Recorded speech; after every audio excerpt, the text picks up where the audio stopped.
Right है, वो भी क्रिएट एन ग्रुप एंड फिर एक बार इंट्रोड्यूस आपको कर दूंगा। ठीक है, हो जाएगा। ठीक है, hi guys, hello everyone. Yeah, yes, sir.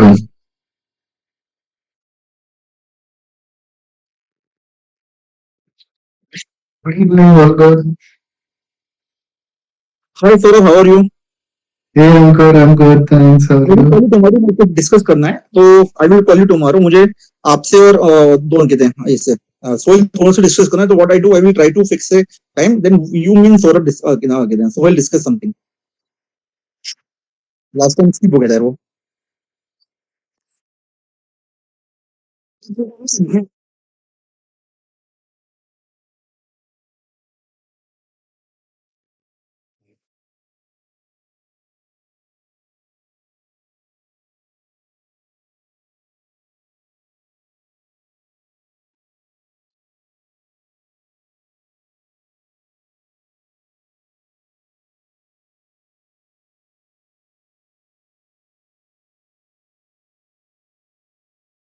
Yeah, TF Foods. Hi, this is Tulsi. I'm a co-founder and CEO of Ta Foods. I'm from Bangalore. Uh, so Ta is a FMCG brand. It's like a 4 months old brand. So what we're doing here, like we came up with a vertical of Indian pickles, which are made with cold pressed oils, 100% natural and 100% handcrafted. So we do like a traditional and classic recipe as well. We curate our own fusion version of it, like pickles, like mango, olives, and stuff like that.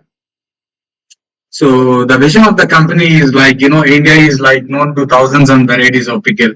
Not on average, Indian gets to, at the taste of this. It is the best from this staggering variety. So that's where we come in place that, like to bring, representing like, the pickle from each corner of India to bring it to the one plate and at the same time to create our own version of pickle. So we are developing this brand just not only for India, to the world. Yeah. That's it. Thank you. Also, for more information, you can log into our website at topicals.com, which I, shoot it in the chat box. Thank you very much. Thank you for having me here.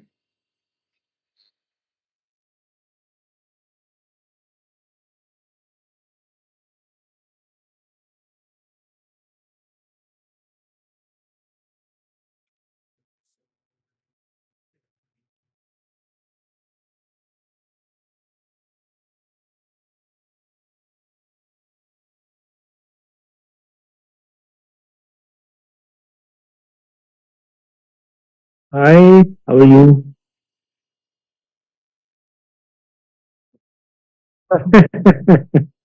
Yeah, yeah. Last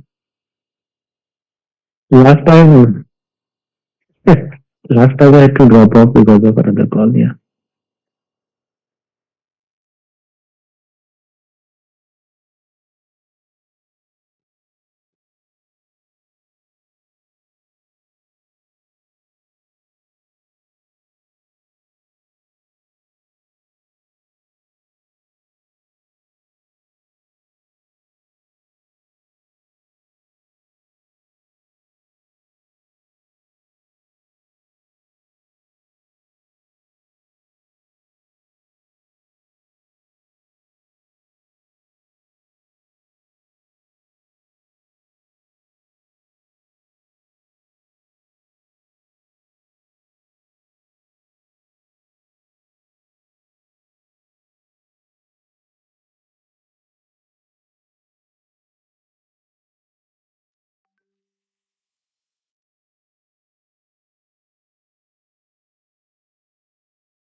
think,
there are two things.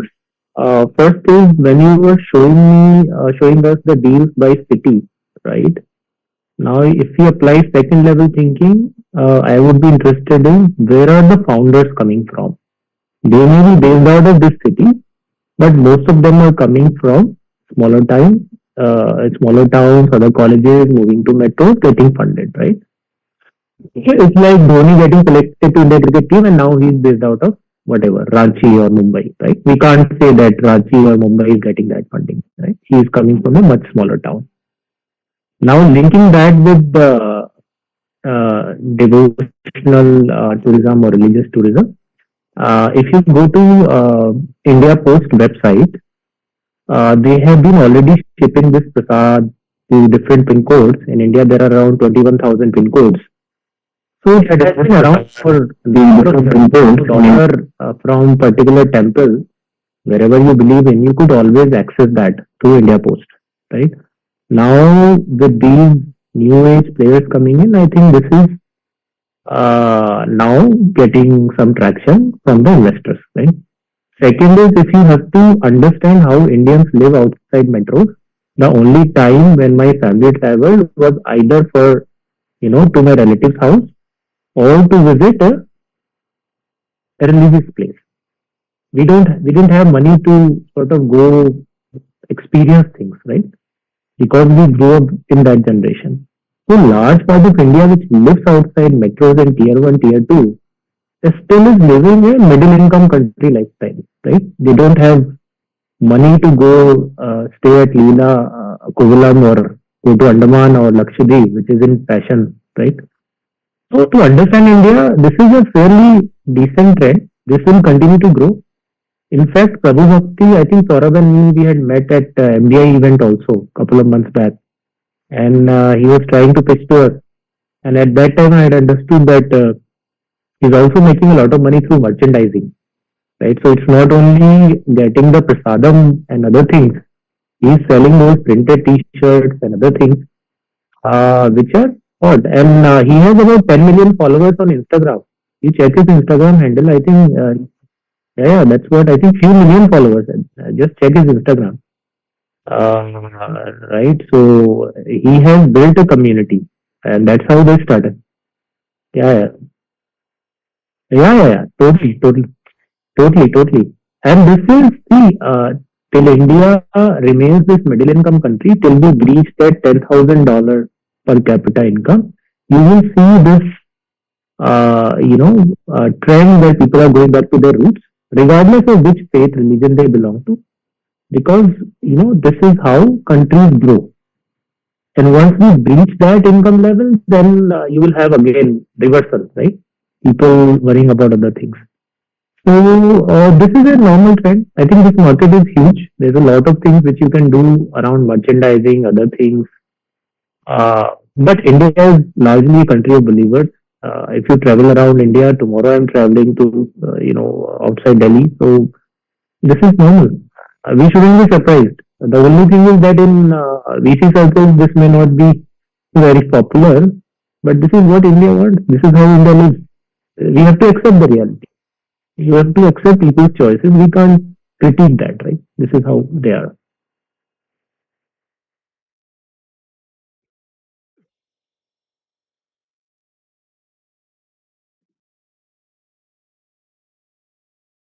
Okay, probably I'll chime in for a couple of minutes. So this is one space we have been very excited about for last couple of years, and we are looking aggressively for companies in this space. The reason is once you look at travel and you look at D2C places, there are a lot of, let's say, disruptions which has happened. But once you look at most of the good places or the believed places where you can travel, Vaishno Devi or probably temples in the south, things are so mismanaged. So once you bring in some semblance of management into these places, plus, you are able to give access to persons at home to do a puja at Vaishno Devi, right? Because uh, I spend 15 seconds in front of the idol. For that, I need to spend 3 days traveling, spend about 30,000 to 40,000 in my travel cost and stay cost. So, in case someone can do it online for me, that's like a thing which I would want to do. So, this space I think is up for grabs, and a lot of funding will get into this space.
I- Yeah, I can pitch in. So I am also a Blinkit user, avid user, and I think I absolutely agree with what you said. Definitely with the same reasoning that in this case specifically, Blinkit has its own user base, and in the past few months, it has developed its own audience base with a very specific loyalty.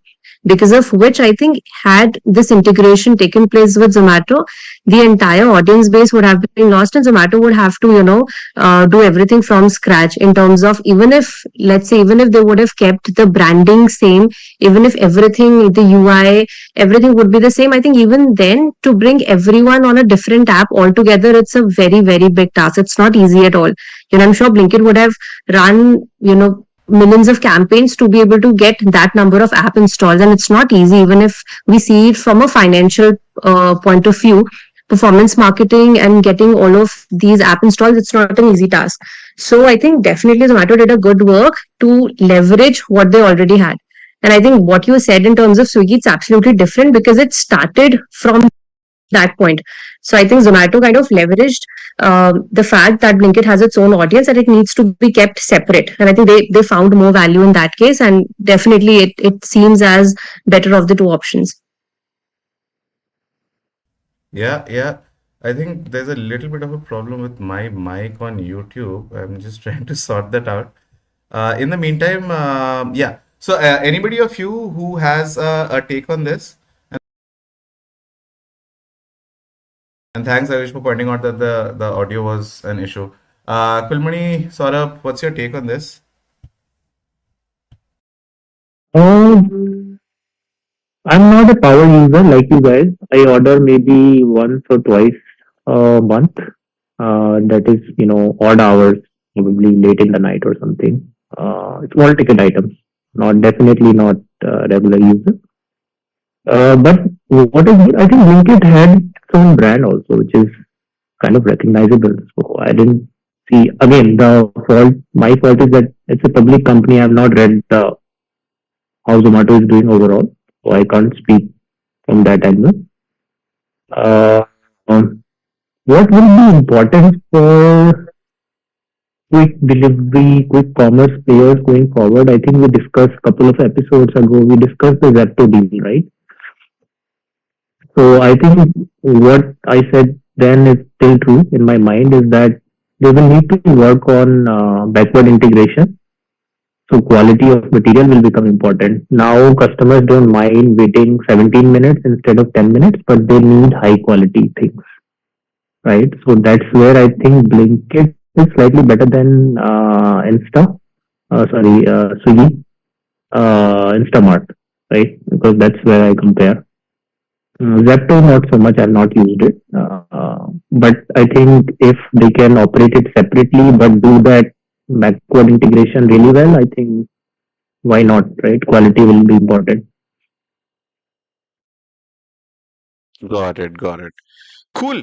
That I think it's a very it's an interesting time where I think a lot of people had actually questioned the validity of Blinkit for the longest period of time since Zomato actually acquired Grofers and then basically acquired Blinkit.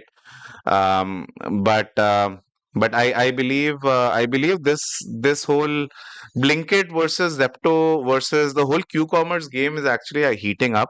People have gotten used to Q-commerce very similar to how e-commerce was, and I think Q-commerce has gone beyond just groceries now, especially, and I think with every new category which is being introduced, and with the O2O technically being supercharged with this q-commerce, because I have ordered books, I have ordered clothes from Blinkit, and which has arrived in 30 minutes.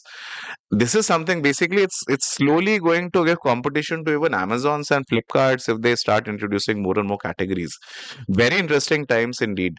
um I will probably move on to the next one, and I apologize to the YouTube users that that my mic was on mute for some time.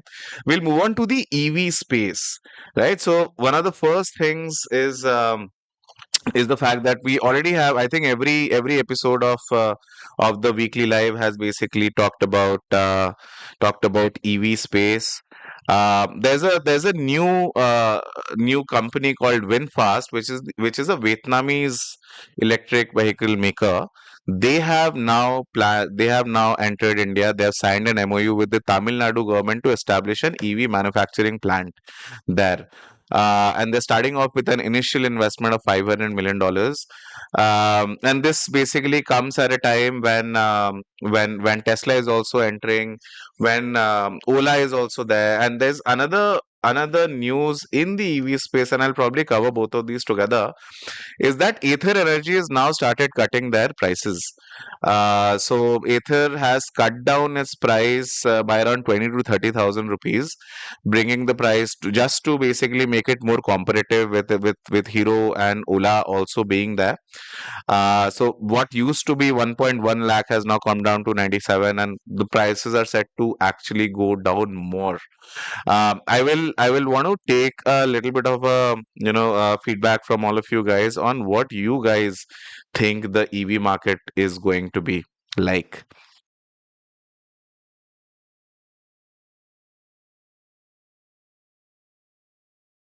Nobody knows what it's going to be like, to be honest.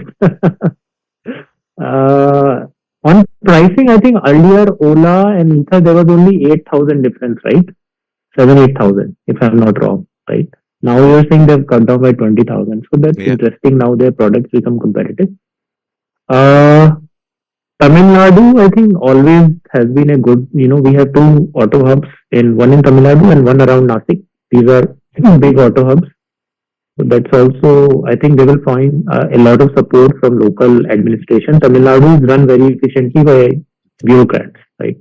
We talk about Tamil Nadu for other reasons, but it's the most industrialized state in India, right? Yeah. That is on paper, right? So they have very good ecosystem for auto manufacturers. So it's right that they have this. What else? I think EV is pretty much open for me now. I mean, I'm just thinking. I think last time also I gave you this stats about how many people have applied for EV dealerships, which now costs around 3 to 5 crores, right? So demand side there's no issue, right? But on supply side, you may have people grappling for batteries, other things, materials, right? Materials which you use to make EV frames, etc., etc. So you may have some challenges there, bottlenecks.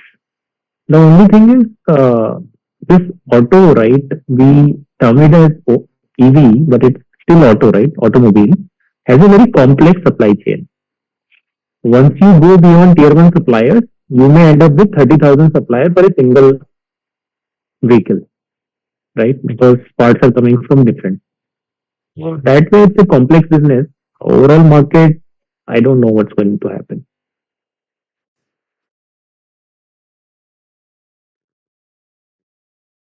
I think Kumari said it's a auto market with just a different fuel per se, right? So once you look at Ether slicing their prices, now this is what happened in the auto industry initially as well. Once you had GM, Toyota, and Ford fighting for market share in the US, the problem with this kind of industry is that you do have a heavy capex which goes initially, and once the new players start coming in, the price war starts, and which actually pushes the manufacturers back into issues. So in these cases, I think the efficiency of the plants as like a regular auto company needs to come up pretty well. And the supply chain, because it's new parts and batteries and cells are still a problem. So it will take some time to develop, but your EV market is going to stay, right? So this is like a new fuel which has come up. And at least at this juncture, we don't see any alternate to a EV market in the automobile industry, because at least in Delhi region, we are seeing a lot of cars getting banned just because they are like they're using a different fuel or they are years old. Mm-hmm. So EV as a alternate of, let's say, a clean energy, at least in the tier one cities, it's going to be there. now with infrastructure getting upgraded for EV running, that will actually fuel the demand as well. Yeah, yeah. No, so I think I very recently met one of the founders. It's actually one of the guys who got funded by YC. They are in the battery space, and they're already facing intense competition, saying that every so technically a battery manufacturer is a supplier to any automotive manufacturing, right? What they are saying is every automotive company is now making their own batteries also. So, for a company which is just doing batteries, they are now trying to figure out what will be our USP, or should we get into different kind of devices or different kind of machines as well, which will be powered by EV. Because Hero is also making their own batteries, Ola is also making their own batteries, Ather will also start making their own batteries if they are not already. And they understand that if you're just a battery maker, so again, right now I think every manufacturer or everyone in the EV space is trying to own their own supply chain completely end to end, if they have the money to do it. Like Ola will do it for sure. Ola has also gone beyond, above and beyond just this thing, and they're trying to own the overall, the the the the electric charging stations as well, along with everything else. So I think this space is up for grabs right now. It's I think 2024 2025 is just going to be more, very very intense competition, and I think we will see a lot of consolidation happening in 2024 and 2025, especially when there'll be so many different companies who will be manufacturing different components of an EV ecosystem, and slowly companies will start acquiring them, or mergers and acquisitions will start happening. At least that's my take on that. What do you think, Gulmani, on that? Yeah, M&A, I think down the line, what is stopping Mr. Munjal, who also has a stake in Ether, from Hmm. absorbing it in 4 years from now once it becomes bigger, right? So that will be, see, I think kind of the answer is the way you described it is already hidden in it. So they are trying to own the whole supply chain, but they don't have the deepest pocket in the automobile industry. Let's Hmm. not look at EV separately, right? Hmm. Now, for a group like Mahindra, which has 70,000, 80,000 crores of revenue, it's not a big deal to invest 10,000 rupees, the Yeah. 10,000 crores into this, right? So down the road, I think there will be M&A will be definitely will be a possibility. A lot of these players will get absorbed. The way they're trying to build it up, they will need a lot of capital, right? A lot Hmm. of capital is required.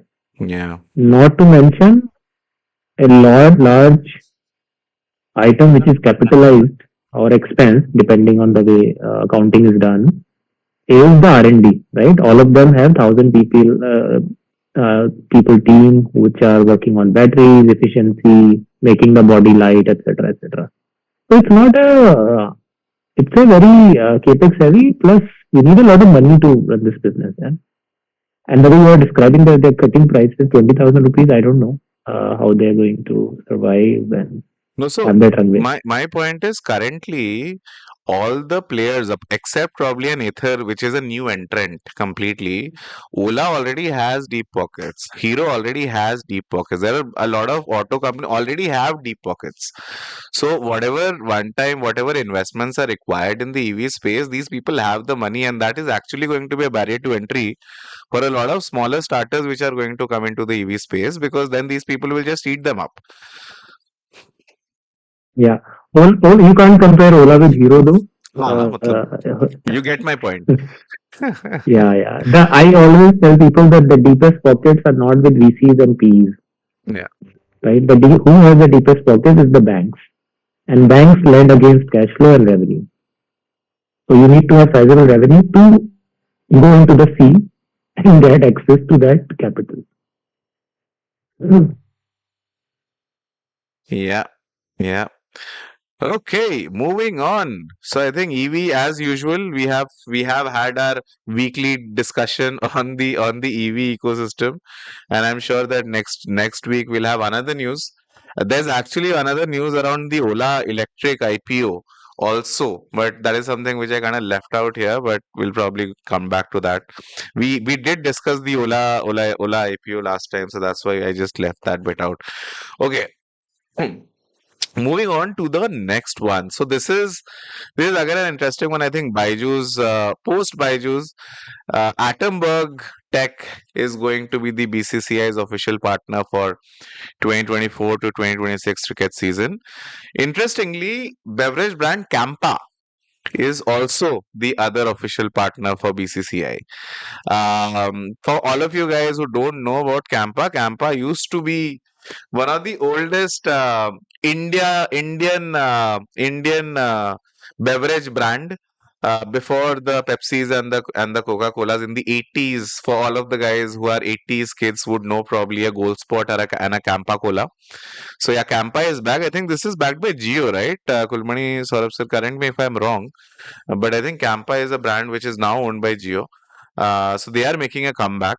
So Attenberg has signed a deal, a 3-year deal with BCCI, and the partnership will begin with the upcoming 3-match T20 series against Afghanistan. What is your take on Attenberg in general, Kulmani Saurabh? Tulsi, Sandhya, Akash, in case you people also want to chime in, would love to hear your takes on this as well.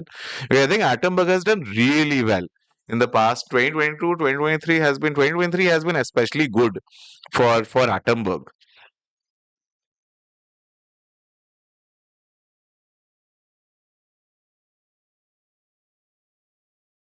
Anybody wants to take this? Akash, Sandhya, how many of you have actually heard of or have used Attenberg in general?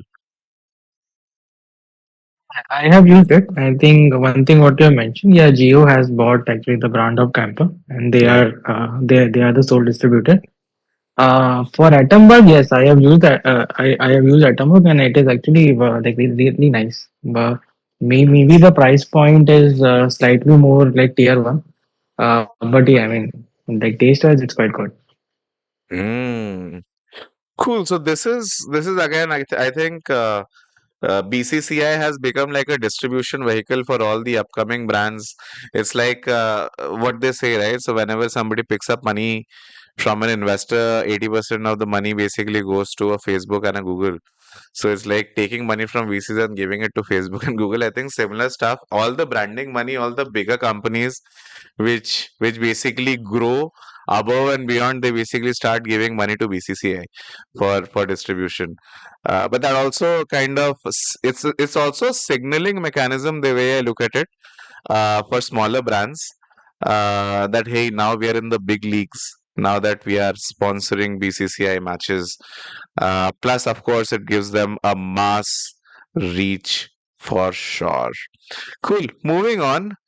A news from Paytm. So Paytm is basically Vijay sir is investing 100 crores in the Gift City, and they are basically going to offer the payment solution for cross-border remittance as well. So yeah, I mean, of course, they're basically giving money to the Gujarat International Financial Tech City to build a global financial ecosystem. And this is just the news has just come in after the inauguration of the Vibrant Gujarat Summit 2024.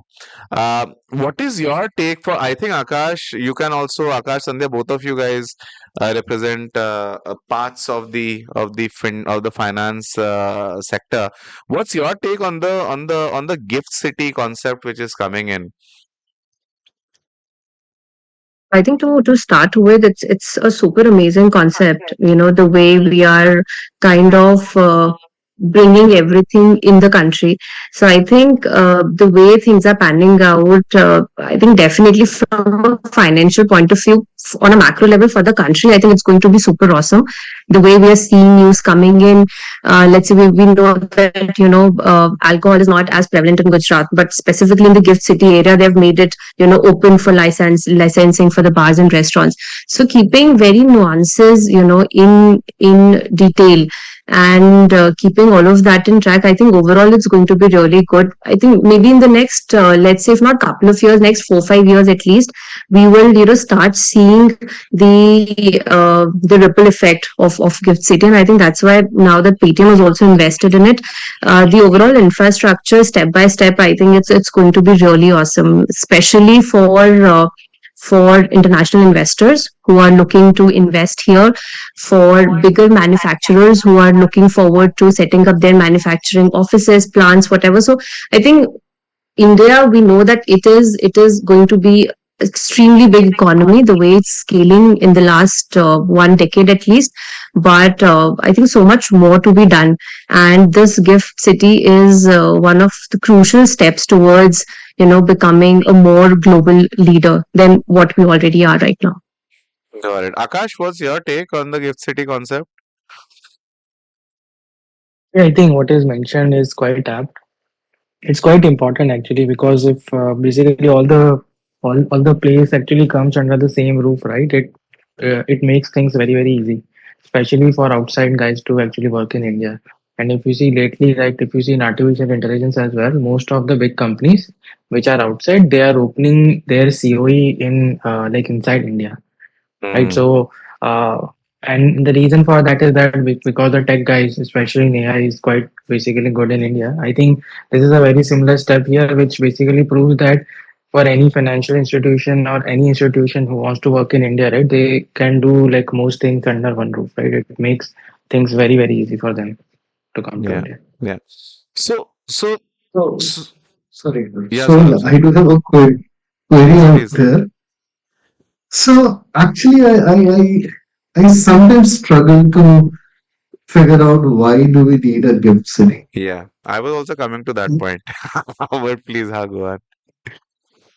So my thought process out here is you are actually saying that the complete country can't do something, but I'll create a kind of a safe haven for you where you can do the transactions like that. Like it's easy for foreign investors to come through Gift City. Why can't it be, let's say, through the regular channels? Why do you need to create a separate infrastructure for just allowing investors to come? What's your take? I think I think see, we have this foreign investment promotion board, right, which has Okay. been working fine. I think at central level, and largely our diplomats actually last 6 7 years have done a good job supporting foreign investors. But I think it's also something more like an event. Uh, I don't know what else will be the consideration because at central level we are already doing well in terms of outreach. So I also don't understand why do we need more such hubs. We could just have it that single window policy. I think we could improve that further and distribute that money across India. Uh, and that some 100 crores, I don't know. I mean, shouldn't NPCI Payment Corporation of India doing more rather than Paytm because that will have greater impact, right?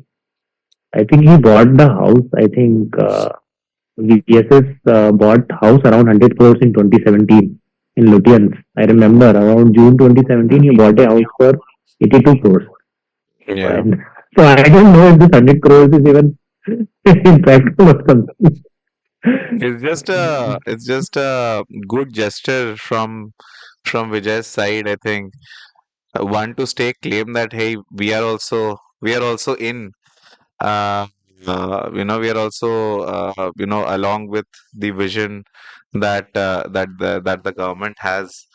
I don't know. I think 100 crores is peanuts here. I mean, literally. For Exactly. Exactly. yeah, Yeah, I'm clear like National Payment Corporation of India, if they did something right, that would be more relevant rather than a private player, right? Because payments, but you I'm need that. sure that NPCI would also have been doing something there. Actually, that's a good point. Let me just Google this gift city bit, and I think NPCI might have also been doing something. Investing. Okay, let me just see who all have invested in this. Introduction, regulatory. all have invested in Gift City.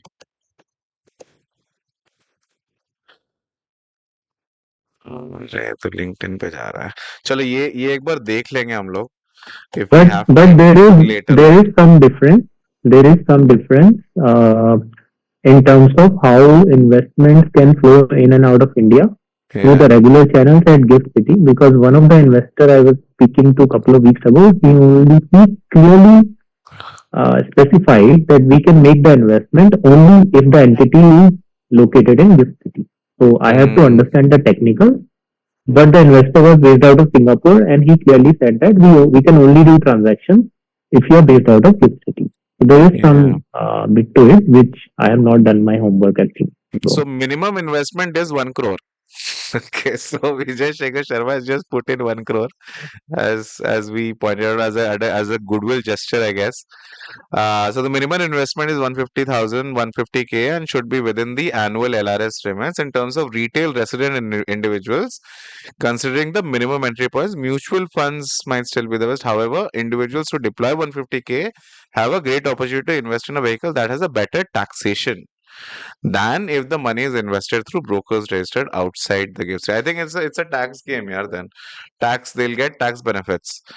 Yeah. Um, I don't see any other. पता नहीं यार, ये तो कुछ तो I think we'll get a little bit more So, clarity. so gift city is a taxation game, not the taxation game. It's much more about ease of investing in India and for the Indians to invest abroad. So they've just created a corridor. Now the problem is like in case money is flowing digitally, right? So why do you need to create a hub, which is a physical space you need to register in that Yeah. space, and then your money will flow digitally to different entities. Why not all over India? SEZ type का concept बन सकता था, नहीं? It very similar to an SEZ. This Could is have a been. kind of a physical lesson. Yeah. Yeah. No, because SEZ का भी तो similar concept ना, but that can be basically in any location. You can basically cordon off that area. You can have offices there, and you get special these things out of it. But ठीक है, I think let's probably have this discussion in detail. We'll just quickly cover the others as well. Small news again, Zomato news. So Zomato has started doing daily payouts for select restaurants. This is a very interesting one, and I think this kind of shows how I think Dipinder slices and dices their overall segments. So basically, what has happened is for restaurants which have less than 100 orders a month, they basically have deployed a daily payout policy. And for companies which have a very high volume, they do not. They still have a weekly payout policy, and this is specifically for smaller restaurants which are probably just starting up or which don't have that much traffic. And I think this is kind of a kind of a GTM strategy. The way I look at it, if any new restaurant is getting onboarded which don't have enough traffic, just so they don't face liquidity crunch, I think this daily payout policy has been laid out. So this is a very interesting one because very few companies, a lot of companies have a policy of focusing on the companies or on their clients which have a higher ARPU. This is basically showing Zomato focusing on the ones which have a lower ARPU, or actually helping clients or helping restaurants which are smaller to come on board Zomato, have lesser friction and have easier liquidity so that they can operate. So this is a very good move and a kind of a very thoughtful move from Zomato's side for the smaller restaurants. I think I don't know, is Ankur still around? Ankur has dropped off. Okay. So I think what's Tulsi? You are from the foods ecosystem. What is your take on this? Do you want to chime in on this? I mean, the payment features for the selected restaurants on the same day. I think it's really good for the restaurant because I used to run a restaurant before, so Okay. I think it's a yeah. Got it.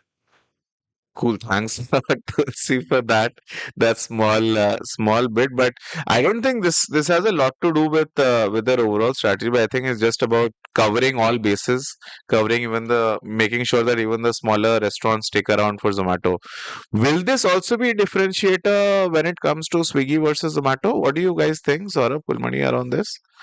Will this be a differentiator for restaurants which is just being onboarded to prefer Zomato over a Swiggy?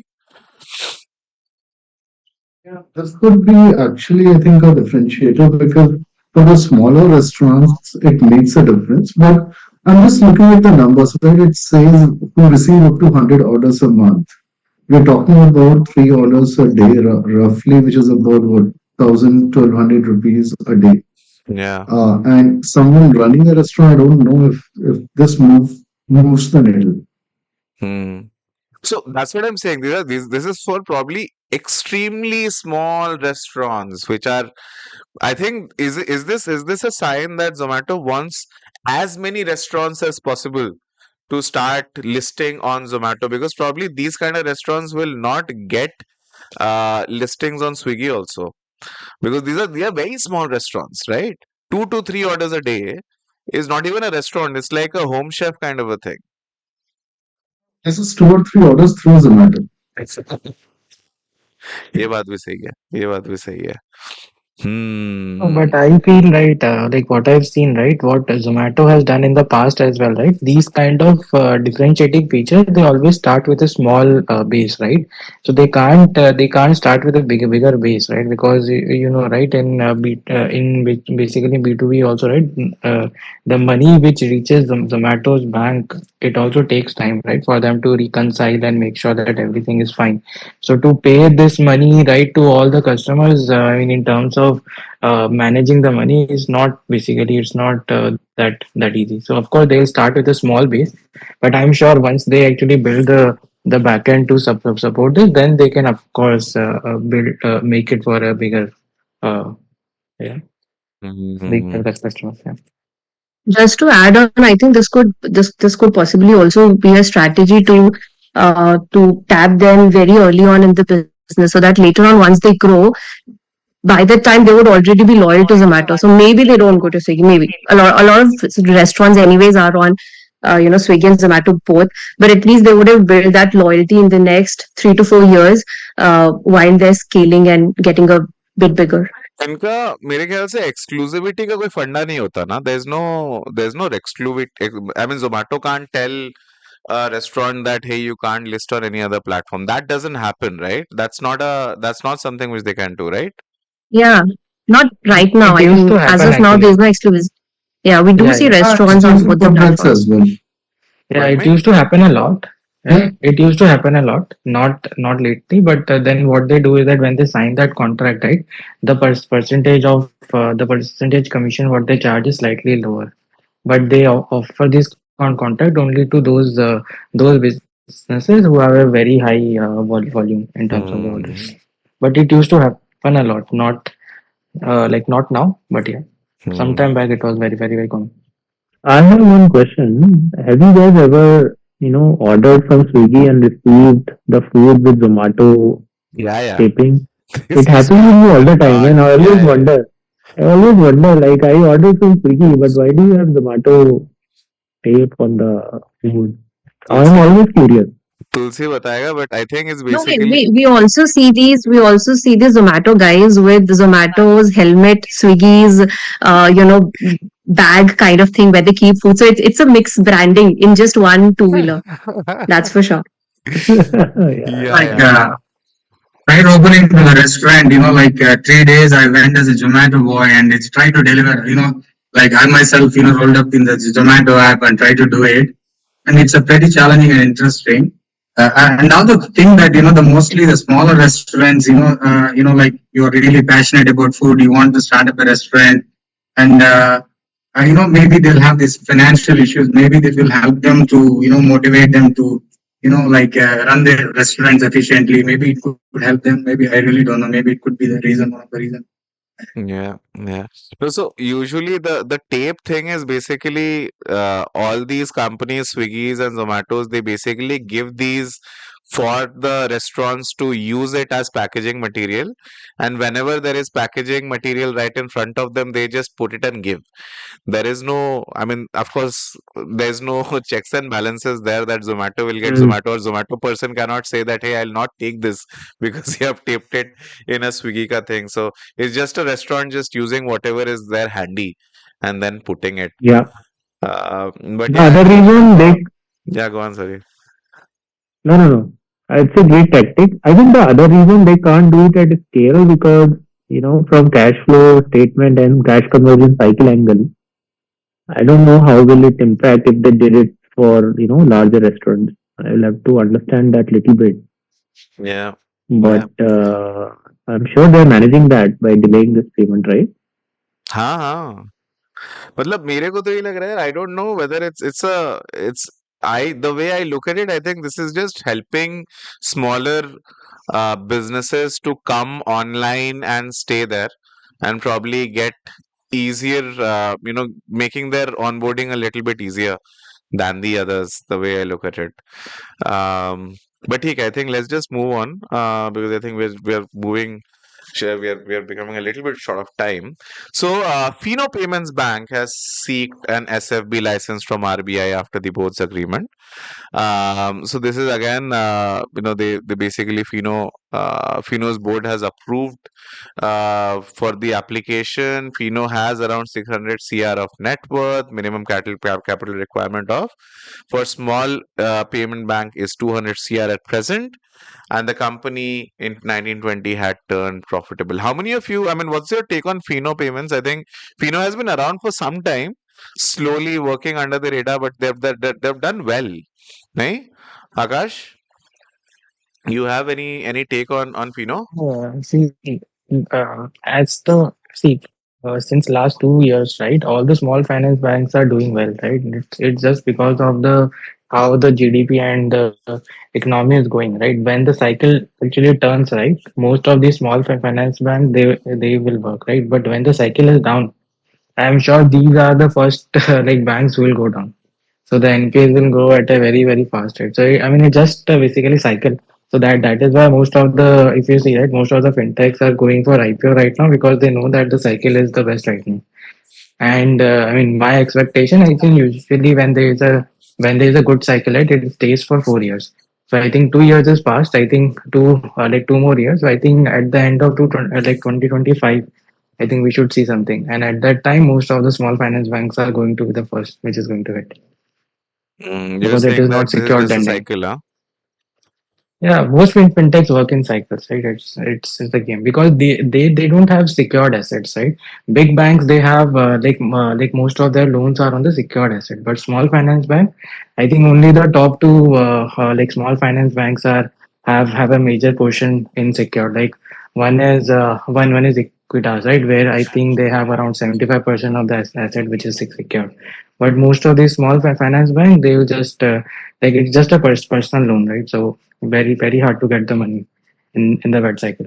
Hmm.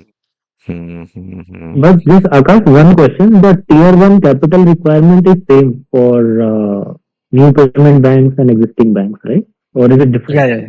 No, it's It's same. same. Tier one is Yeah. same, right? Okay. Yeah, it's just that And the small finance bank, what happens is that if you see, right, it's slightly different than NBFC. So in small finance bank, right, the money what you pay to receive the money is slightly the percentage, the interest rate is less because the loan is to help the tier two and tier three guys to do business and not to make money like NBFC. So that interest rate, the money, the interest on which you get the money is low for them. Hmm. the cost of funding may also be different, right? So Yeah. The cost of capital is low as compared to yeah. NBFCs. Yeah, And and they have some you extra things as well. Some extra things as well what they have. and a small finance bank is a synonym for payment bank because I always thought it's the same category or a different license. I mean, I have to do some Okay. more bit of reading. There is like slight difference. So, and I might be wrong, but my understanding of a small payment bank is it is mostly like digital bank. right? It is not going to tier 2, tier 3 and giving the micro loans. But Okay. most of the small finance bank, how they actually give the loan is that they go to a like small place, like tier 4 place, and then they basically get a group, right? They'll get a group of 10 guys, and then they give the micro loan of 5,000 to each of the guys in basically that group of 10, right? So if now one of the guys basically default in that group, then the remaining 9% has to pay the money which the other person has defaulted. So how the group is created, right? It is created in a way that their capital is protected, and they are paid the money so that they can do their business what they do for a daily basis. So that is what small finance bank do. That it helps tier 3 and tier 4 customers to basically get the money for their day to day lives. While small payment banks, my understanding is that it is more like a digital loan, not to Hmm. this level. Yeah. Hmm. At very high interest rate though. Yeah. Yeah, at of course. So I mean, if you're going for a small payment bank, that means that your credit score is not good. So I mean, yeah, someone will make more money out of it. Like 30% or something like that. Yeah. I'm sure. Yeah, That 100%. Ajay, that reminds me, Sandhya, congratulations first of all. I guess you people also created your this is what accelerator fund too, right? Or For your SaaS. startups. Yeah. Yes, for SaaS startups. Yeah. Thank you. Congratulations for that. How big is the fund? 50 million. 250 crores. Yeah. Yeah. So this is the second fund. The first one was a bit smaller with 65 crores Yeah. couple of years back. So all of you guys who don't know, Sandhya represents GetVantage.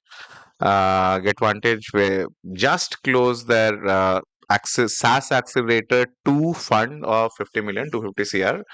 And hopefully, Sandhya, some of the starters from the Builders Club might also come in. Let us know the application And process most as well. welcome, most welcome. And we will push a few here. तो हमारा अभी we have been putting our investor this thing our boardrooms on hold for some time. So we used to have a monthly investor call for co-investment opportunities.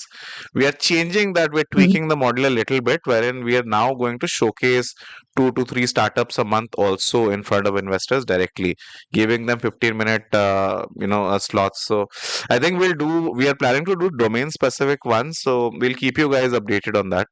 That goes out for both Kulmani, Saurabh, and Sandhya. So we'll keep you guys updated on that. Okay, moving on fast to I think we're done, right? Yeah. So this is all from the news side.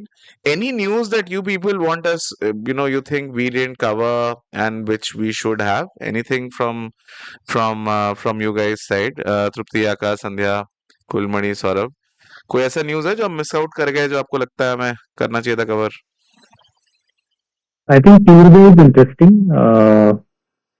I still हाँ, don't know why they got the funding because first time it's the same Alivar, right? They had put in money yeah. and they have set up like 50 clinics in Odisha. Their model is that they rent a room, they have their own nurse, so it's not a asset light model. And now they're saying after this additional 62 crores, they will build 100 more, 150 more such clinics. So I don't know what is the model, what is how will they scale this, but let's see. So you're saying they rent out places? They rent out, they have their own nurse in that place, right? ये It's like a healthcare proper at home clinic वाला only. फंडा है फिर. Technically healthcare at home but on rent. नहीं, they go to smaller cities and towns, they set up their thing. It's like a physical model only. There's no like scale to it. Hmm. They can't do 1,000 in 3 months. That's what I was trying to Hmm. understand. Why didn't they give them money? Let's see.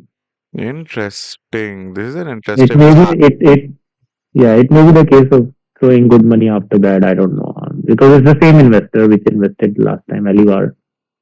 And I was reading their investment thesis. They posted it on their website, Alivar. It was very vague. I didn't understand ये data what data is this. बहुत ज्यादा है इसमें. But data के लिए तो आपको तो 2,000 क्लिनिक चाहिए ना. Hmm. तो 150 क्लिनिक से नहीं होगा ना. You need to cover at least 300, 400 districts in but India. इनका मेरे ख्याल से प्रॉफिटेबिलिटी होगा ना फिर, मतलब पर क्लिनिक इनकी प्रॉफिटेबिलिटी ड्राइव हो रही होगी देन, आई थिंक, No. नहीं? Consultation is a very low value item. No? They might be making 100, 150 rupees per consultation. Yeah. You are paying for 20, 30,000 as rent plus nurse's salary. So fixed outflow is 50, 60,000, right? Including everything. So I don't know unless they're doing pharma, etc. But then again, then you are how are you different ये from hybrid model के existing? बारे में बहुत ज्यादा बात कर रही है हर बार. In other ways, they're not sure. Let's say this guy. नहीं, I still टेलीमेडिसिन didn't का get तो it. मॉडल तो काम करेगा नहीं यार. ये तो मतलब M5 ने करके देख लिया, and I think they were at the best time of the overall health care ecosystem की कोविड के टाइम पे they were the ones who were one of the front runners, and that didn't pan out well because it does not make sense. वो margin भी काम नहीं करता, unit economics भी sense नहीं बनाती, unless and until you do, I think, pure play अगर आप रिमोट पे चले जाओ तभी जाकर ये कुछ हो सकता है. I think Practo is also bleeding now. तो Yeah. They're really going for IPO actually. Who Practo. Practo, हाँ प्रैक्टो तो Yeah. उनके पास और कोई ऑप्शन नहीं है सर अभी. So that's the only logical step. पूरा का पूरा the whole doctor ecosystem, I think they have kind of monopolize तो नहीं बोलूंगा, बट हाँ आई थिंक बहुत सारे कंपनी आए थे ना, डॉक्श्योर and all of these companies had also come in, but not the kind of dent that Practo was able to make in the healthcare ecosystem. I think they were the first ones to kind of become a doctor listing platform. But अभी I think once they did that, उसके बाद तो मतलब stagnant ही कर गया यार, प्लेटो कर गया. मतलब even from an innovation stand point there is not much in terms of services और एनीथिंग. देखो सर, हेल्थ केयर में तो पैसा आप हॉस्पिटल बना करके कर सकते हो. मतलब physical setup is the only way there. और छोटे setups, I think, I mean, the legacy brands out there, the Fortises and the Apollos are the ones which have kind of scaled to a certain extent. I was speaking to this company called My Healthcare. Have you guys heard of it? No. My Healthcare is a very interesting company. They basically are a CRM setup for healthcare. We did a podcast with the founder Shatto Saha. They are a Series B funded company. They basically create CRM setup. They basically gave us a very interesting insight. So according to them, if you look at the overall hospital ecosystem in India, we hear of the Apollos and the Fortises of the world and the Maxes of the world, but 80% of the hospitals in India are single chain hospitals. There is just one hospital in a city, and 80% of all hospitals are completely fragmented and probably have one or two hospitals at one go. And that's the market that they are targeting. They're not going after the Apollos and the Fortises. They're going after the one hospital, two hospitals in one city and all. And that's where they are trying to streamline their overall processes. They're bringing a CRM system. They're bringing the overall hospital management system, because these companies, these hospitals have a lot of, they don't need to upgrade because they have their inbound traffics and all. They are making money, and this is where these people are trying to make a dent. और एक बार आपको hospital setup हो गया, आपका नाम बन गया, उसके बाद आपको जरूरत पड़ती नहीं है. मतलब unless and until the founders are ambitious, it becomes a good revenue channel यार. वो schools की तरह काम करता है. Yeah. No, medicine is a trust-based business. Yeah, You yeah. don't just go to any other guy. Yeah. Also, there are companies like Ujala Signals, etc., who are trying to do this hospital administration. So if you have a small hospital, you can outsource your admin, etc. So there are plenty of players now like that. Yeah. Okay, so I think jaldi se we will come to the book of the week, the usual. For all of you guys, Sandhya, did you enjoy your last book? You got the Crush It, right? If I remember I correctly. got that. Yeah. Thank you Yes. so much. अरे नहीं यार, come on. Yeah. ये तो मतलब you participated in the giveaway, you basically got it. I think I will just move on to yes. So the book of today's week is a book called Deep Work. I don't know how many of you have heard of this book, but this book is actually one of the most definitive books if you really want to get into optimizing your or rather time management or rather focus. So this book basically talks about focus. It talks about focusing on a work on whatever that you're trying to do and how to increase your focus in that.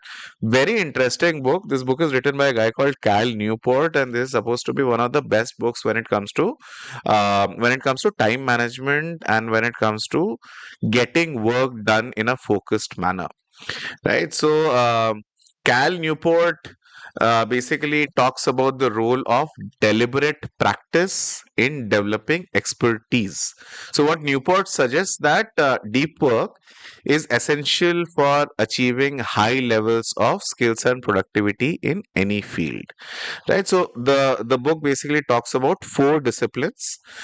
One, work deeply, which is basically creating blocks of time dedicated to deep work and eliminating distractions. So all of these Pomodoro techniques and all of these things which you hear about time management is kind of an extraction of this, where you block a certain amount of time and you do work on only one thing at a time instead of multitasking. According to this book, humans are not built for multitasking. We might say that we are multitaskers, but if you really want to get work done properly and with detail, you should always approach work as one task at a time. Second is embracing boredom. What they say is allow yourself to be bored to train your mind to resist the urge of constant stimulation. We are living in a world of distractions. So, this book basically says that you should allow yourself to be bored. If you're being bored, it's a good thing because then you're resisting the urge of constant stimulation. When we were kids, times were very different. Now, times are very, very different. Third, what the book advocates is quitting social media. Again, this is nowadays. I wouldn't say this is a practical approach, but there is a logic to what he says. What they say is, don't quit social media, but you should allocate time for social media. So what they talk about is, so Newport advocates for a careful and intentional use of social media. That is, you're aware that you're scrolling. Many a times we have gotten into a habit of, if you're sitting somewhere, our hands automatically go to a phone and we start scrolling. uh, you should be aware that you are picking up a phone and opening up a YouTube or an Instagram, which a lot of times you will suddenly realize कि अरे ये मैं कहाँ से कहाँ पहुँच गया, right? So that's what this book talks about, that you should be careful and intentional about your use of social media. And third is the last point is drain the shallows. So basically what they say is, don't do shallow work. You should minimize shallow work to free up more time for deep work. So the very interesting examples this book actually gives. So it basically talks about the fact that if you are doing five things in a day, where you're allocating 1 hour, 5 hour, if you have 5 hours, and if you allocate 1 hour each to five tasks, versus if you allocate 5 hours to one task, the amount of detailing and the amount of focus that you will be able to give to that one task is going to be far, far higher than doing it across five different tasks.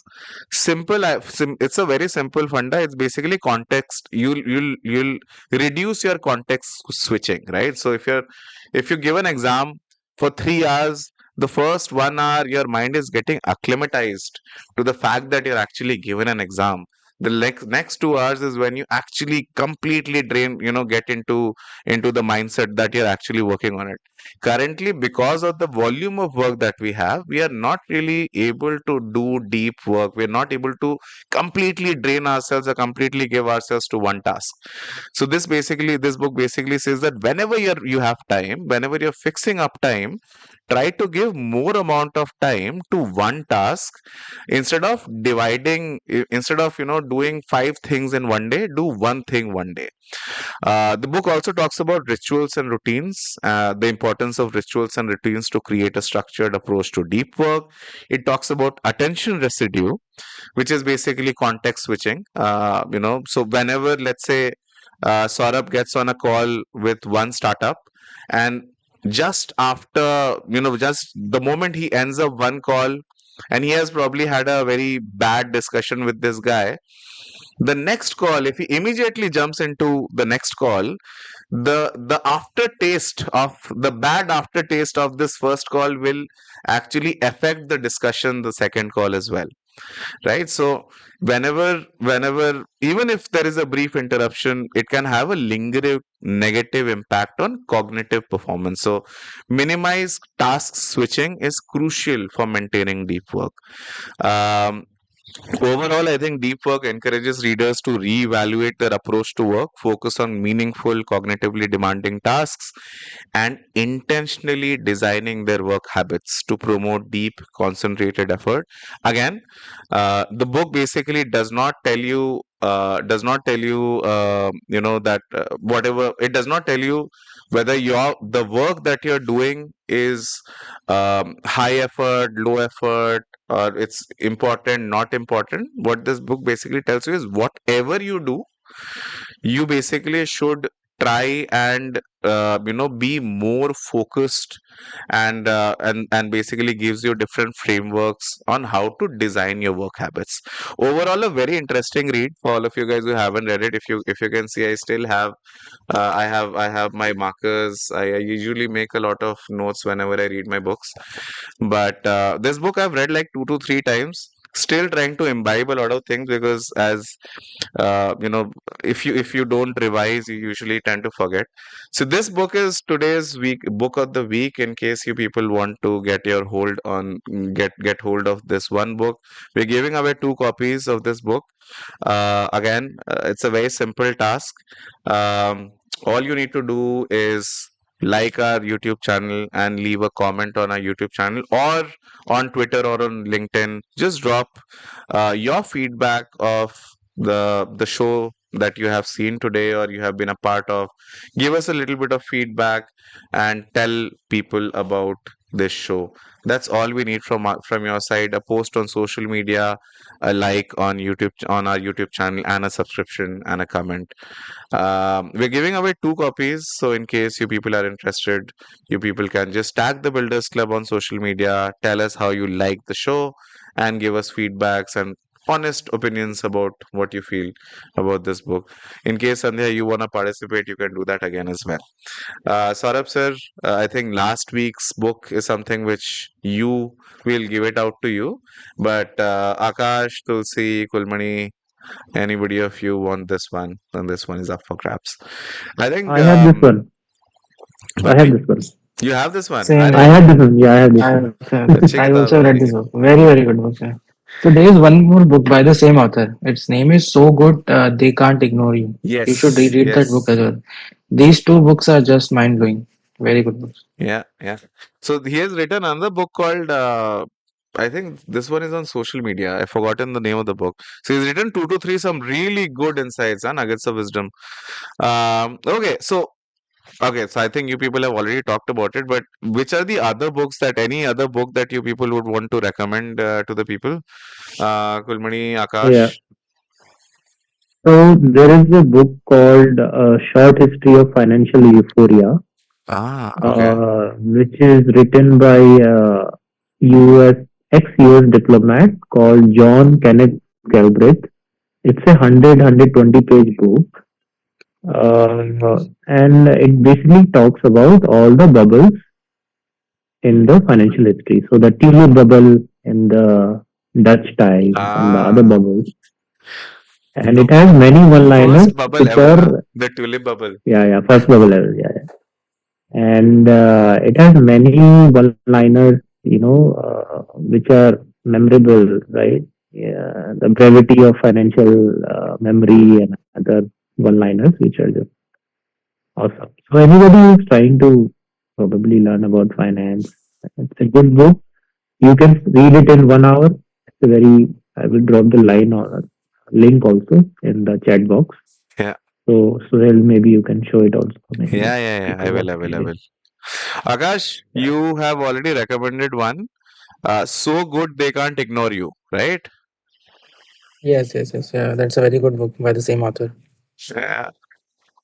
Cool. I think we'll have to start a book club also, yaar, very soon. ये भी चालू करना Book पड़ेगा. club I am in. Book club I am in. I'll be regular on that. नहीं, book club तो so there is already one of the companies within TBC which wants to sponsor a book club. So they are a book rental startup, and very interestingly, they are in a very interesting space, yaar. So this company is called Booker. Okay, you people should watch out for it. They're already making a lot of money. They are already in growth stage. They are bootstrapped. So what they basically do is for corporates. So corporates, if you look at the bigger corporates now, they have a books and publications ka budget in their HR, which basically goes out, right? So they basically go and tie up with corporates and provide books for their employees on a rental mechanism, which they can showcase or which they can give out the receipt for the books and publications. They're already doing really well. I think they're already 1 CR ARR plus. Still bootstrapped. Planning to raise funds. I'll keep you guys updated on it. The founder is a very good friend of mine. We'll keep you guys updated on that. But they have been basically asking us whether they wanna start a book club. I said कि जब तक plan नहीं बनेगा तब तक कोई sense नहीं बनता. But I think we have good people. इसको थोड़ा सा स्ट्रक्चर करके बनाएंगे, थोड़ा अलग तरीके से बनाएंगे ये वाला book club. Cool. I think with that, we can draw today's edition to a close. I'm sorry again, we ran little bit more ahead of